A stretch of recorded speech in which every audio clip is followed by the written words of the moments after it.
මම නිමල් ප්‍රේමතිලක ප්‍රධාන මහජන සෞඛ්‍ය පරීක්ෂක බලංගොඩ නගර සභාව. අද දවසේදී මම බලාපොරොත්තු වෙනවා ආහාර සෞඛ්‍ය රැකගැනීමේ ප්‍රධාන මාතෘකා දෙකක් කතා කරන්න. ඒ ඇත්තේ පළවෙනි එක තමයි මේ ආහාර සම්පාදන ආයතනවල එහෙම නැත්නම් හෝටල් තේ කඩවල මේ ආහාර සපයන පාරිභෝගිකයන්ට අත සේදීමෙන් පසු විසඳා ගැනීම සඳහා ඔවුන් මුද්‍රිත කඩදාසි පාවිච්චි කරනවා. මෙම මුද්‍රිත කඩදාසි වල බරපතල සෞඛ්‍යමය තර්ජනයක් තියෙන නිසා අපි ඒක තහනම් කරලා දෙලා මොකද්ද වෙන්නේ? ලෝකයේ තියෙන ඊටාම ලෙඩ් එහෙම නැත්නම් අපි ලෙඩ් අඩංගු තීන්ත වර්ග තමයි අපේ රටේ මුද්‍රණය සඳහා පාවිච්චි කරන්නේ. මෙම ලෙඩ් අර අත පීදා ගැනීමේදී ඔහුගේ අත්වල ගෑවෙන බැවින් ඒවා ආහාර සමග නැවත ඔහුගේ ශරීරය තුළට ඇතුල්ලා ඒක අපි කියනවා බැරල හෝ ශරීරගත වීමක් සිද්ධ වෙනවා. මේ අවසාන ප්‍රතිඵලය උග්‍ර පිළිකාවක් එහෙම නැත්නම් වකුගඩුවක් වීමක් වැනි තත්ත්වයක් වෙන්න පුළුවන්. ඒ නිසා අපි ආහාර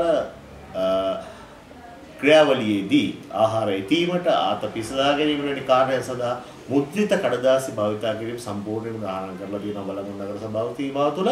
ඒ වගේම දෙවෙනි කාරණේ තමයි අපි පාරිභෝගිකයන්ට මේ වතුර එකක් ඉල්ලුවාම බොහෝ වෙලාවට මේ ඩබල් වතුර යනුවෙන් ඇල් වතුර සහ උණු වතුර මිශ්‍ර කර පානය කිරීමට දීමට පුරුදු වී සිටිනවා. මෙහි බරපතල තත්ත්වයක් තිබෙනවා. මොකද වෙන්නේ මන්ද සාමාන්‍යයෙන් කාබන උෂ්ණත්වය එන සෙන්ටිග්‍රේඩ් 27 29 ආදීදී බැක්ටීරියා ඉතා සෙමින් වර්ධනය වෙනවා. ඒ වගේම සෙන්ටිග්‍රේඩ් 65 වගේ උෂ්ණත්වයකදී බැක්ටීරියා වර්ධනය වීමක් සිද්ධ වෙන්නේ නැහැ. නමුත් මේ උණු වතුර සහ ඇල් වතුර මිශ්‍ර කිරීමේදී මේ ප්‍රශස්ත උෂ්ණත්වය සෙන්ටිග්‍රේඩ් 35 සහ 45 අතර ප්‍රාණතරයක තියෙනවා. 35 සහ 45 යන තියෙන උෂ්ණත්වයේදී ඉතා ශීඝ්‍ර ලෙස බැක්ටීරියා වර්ධනය වීමක් සිදු වෙනවා. මේ බරපතල ලෙස මිනිසුන්ගේ ආහාර සෞඛ්‍යයට බලපාන නිසා මේ ඩබල් වතුර පාවිච්චි කිරීම අපි සම්පූර්ණයෙන් තහනම් කරලා තියෙනවා. ඒ සඳහා ගැසට් ආහාර පනත යටතේ රෙගුලේෂන් එකක් එහෙම නැත්නම් පනවලා තියෙනවා. මේ රෙගුලේෂන් එක අපි දැනුවත් කිරීමෙන් පසු දැන් ක්‍රියාවට නංවලා තියෙනවා. එනවා අපි අපේ බල ප්‍රදේශය තුල ආහාර සපයන අයට සකස් කළ ආහාර සපයීමේදී ඩබල් වතුර ලබා දීම සම්පූර්ණයෙන්ම කරලා තියෙනවා.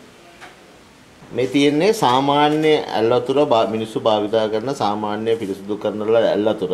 මෙහි ඇත්තටම උෂ්ණත්වයේ තියෙන්නේ සෙන්ටිග්‍රේඩ් 25ක් වගේ උෂ්ණත්වයක් තියෙන්නේ. ඒක මේ පාඨාංකයෙන් සහ මේකෙත් අපිට දිස් වෙනවා 25.4ක් තමයි උෂ්ණත්වය සෙන්ටිග්‍රේඩ් හැටියට තියෙන්නේ. දැන් අපි මේ උෂ්ණත්ව මානය අපි දානවා රත් කරන ලද උණු වතුර භාජනයකට. එහි අපි ටෙම්පරේචර් එක උෂ්ණත්වය කොච්චරද කියලා බැලුවොත්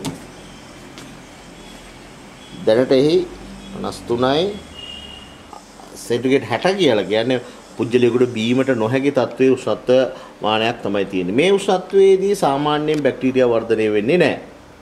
දැන් අපි මේ උණු වතුර එකට අපි ඇල් වතුර භාගයක් මිශ්‍ර කරනවා. මිශ්‍ර කරලා අපි මේකේ දැන් අපි බලනවා මේකේ උෂ්ණත්වය කොච්චරද කියලා.